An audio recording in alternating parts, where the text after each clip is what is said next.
Hello ladies and gentlemen, my name is Mengs, and yesterday I put out a video called Everything Three Houses Did Wrong, and I think I probably pissed off a fair share of Fire Emblem fans in doing so. So to balance out the negativity generated by said video, I am putting out another one today where I'm going to be doing exactly the opposites, because at the end of the day, there is no denying that the newest installment in the series is a spectacularly well-made game. So today we're taking a look at everything Three Houses did right.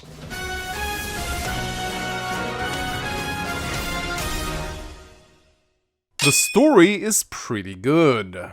Ever since the train wreck that was Fire Emblem Fates, a big part of the community wondered if we would ever again see a Fire Emblem game with a good story. Echoes was a nice change of pace with its beautiful presentation and voice acting, but it was a remake, and a lot of us personally thought that a remake was a lot easier to write when you had the skeleton structure of Gaiden to build it on. Now, I don't know about you guys, but going into Three Houses, my expectations were at an all-time low. I thought the story would be cringy on the same level of Fates, if not worse, and I was prepared to accept that if the gameplay was good. Now you can imagine how pleasantly surprised I was when we got a story that didn't just not suck, it was actually pretty damn good.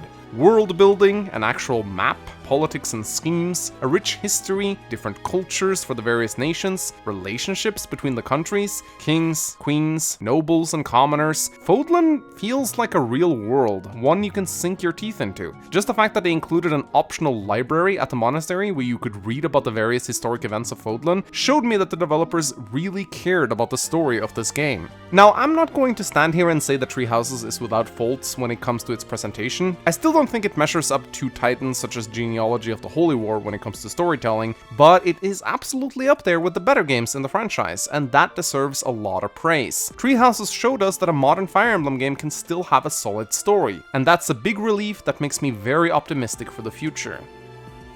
The quality of life improvements are amazing.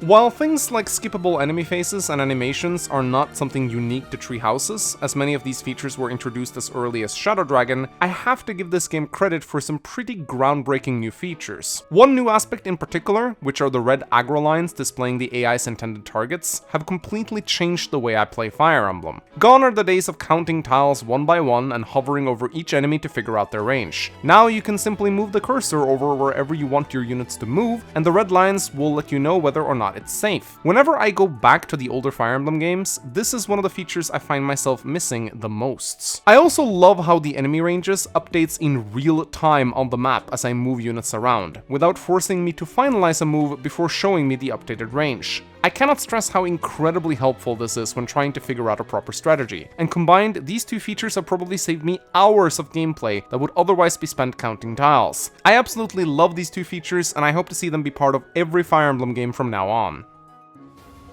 The more you play, the more fun it gets. Three Houses can be a bit of a confusing mess to get into at first. There's just so much customization that it might give you a little bit of choice paralysis on your first playthrough, and maybe even your second. But once you start up your third playthrough, you start to really get a good sense of how this game plays out, and when you do, it becomes a lot of fun to really plan out your playthrough in great detail. What builds you're going for, what students you're recruiting over to your house, what adjutants you plan to assign later on. There's just so many things to consider when building your team. If you find yourself taking on maddening difficulty for the first time, I find that planning out every last move becomes even more exciting, as you know that every little bonus you can get your hands on will be extremely valuable. Once you start discovering the truly broken combination of classes and skills, and get to see your first game-breaking build in action, it is an incredibly rewarding feeling. Three Houses is definitely a game that gets more fun with each playthrough, and that's absolutely something to appreciate.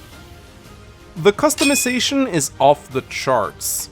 While I did briefly mention this in the last point, it really cannot be understated how much customization there is in this game. Just among your starting students alone, there are a ton of different paths you can take, and the ability to recruit both new students and teachers into your class means that each playthrough is going to feel different from the last one. There's also so many funny challenges and gimmicks you can undertake, like an all-flyer run, an all-archer run, or hell, even a ballad solo is actually really entertaining. If you want to, you can use New Game Plus to really play around to your heart's content, and if you downloaded the DLC Season Pass, you also get 4 new students to play with in the Ashen Wolves. There are many things you can critique Three Houses for, but lack of customization ain't one of them. The game has a ton of replayability. Echoes was an absolutely terrific game, one of my favorites in the series in fact, but if there's one huge criticism I have of it, it's that after completing it, I had very little desire to go back and replay it. A lack of a higher difficulty after hard mode was definitely part of this problem, but I also felt like once you play through Echoes once, you've sort of seen all it has to offer, and there's very little reason to go back unless you want to go do the post-game contents. While I have voiced some concern with tree houses and the routes not feeling all that different from one another, at least they really incentivize you to boot up that second or even third playthrough, and the addition of maddening mode definitely helps out this even more. There are tons of reasons to go back and play this game multiple times, and that is very important in a Fire Emblem game.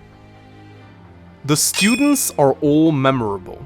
I may sometimes make a little fun of Treehouse's characters for being a bit silly and gimmicky, but I have to give the game credit where credit is due. With the exception of maybe Cyril, there's not a single student in this game that feels forgettable or dull. They all manage to stand out in their own way. While I may not like all of them equally much, I appreciate all the work that went into their design, their voice acting, and their backstories. Yes, me and Chaz jokes around about hating Lysithea a lot, but the truth is that I actually think she's a pretty cool character. Hell, even Bernadetta has grown on me a little bit since my first playthrough. I even find each of the teacher characters to be very likable. Okay, maybe with the exception of Gilbert, that guy just sucks, but many characters I thought would be either annoying or boring like Setheth or Hanuman turned out to be actual fantastic, well-written characters, and that is really impressive.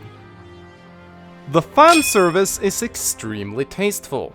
Treehouses certainly has fan service. Edelgard's thighs, Manuela's dress, Dimitri's muscles, Claude's adorable smile, Constance after the time skip, Constance before the time skip, Constance regardless of what hour of the day it is, Dorothea's hat and cleavage, and everything about what Hilda wears, and her S-rank support picture, God. Anyway, there is no shortage of eye candy in this game, and that's good. I personally think it's important to have things to admire and enjoy, but fanservice can be done both classy and trashy. While I hate beating the horse that died many years ago, you need only look to Fates and Camilla to find a prime example of the latter. Hey, I love tits as much as the other guy. Hell, I probably love tits a fair bit more than the other guy, but even I looked at Camilla's design and thought, ugh, that's just not right.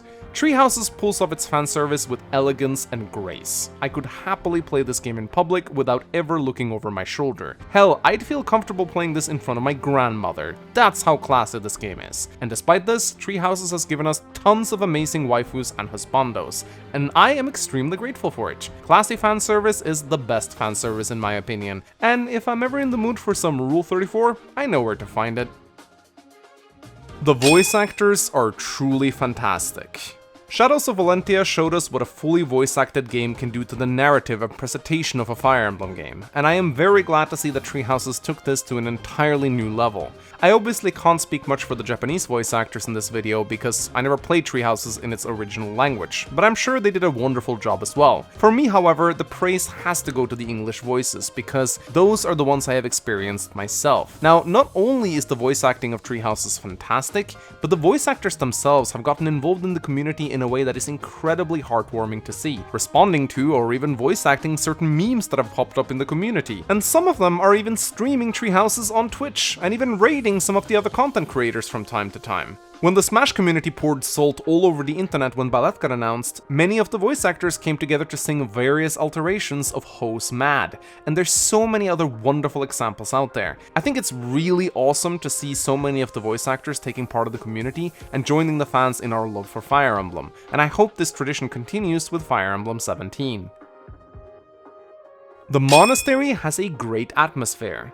For all the complaints of the monastery being boring and repetitive, one thing it never fails to do is calm me down. The music, the atmosphere, the chill mood, everything about the way the monastery is laid out makes it very enjoyable to run around in. While I do wish it wouldn't dominate such a huge part of the gameplay, I will say that having a hub base to spend time in between maps is a good thing for the game, and I hope that this tradition continues with the next one, although maybe in a bit more of a restrained format. Three Houses is a smashing success. Lastly, I just have to commend this game on being successful.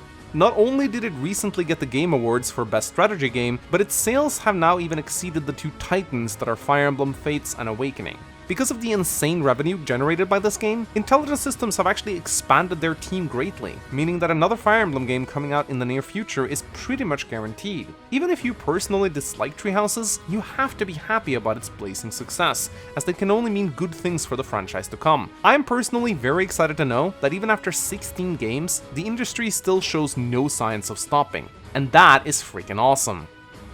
Alright, that is, in my humble opinion, everything Tree Houses did right. I hope you guys enjoyed this piece of media. If you haven't seen it yet, I also made a video called Everything Tree Houses Did Wrong, and you can check that out by clicking on it in front of you. But before you do that, I would really like it if you left a like, a comment, and subscribe for more Fire Emblem content. My name is Finn Mengs, thank you so much for watching, and I'll see you again soon.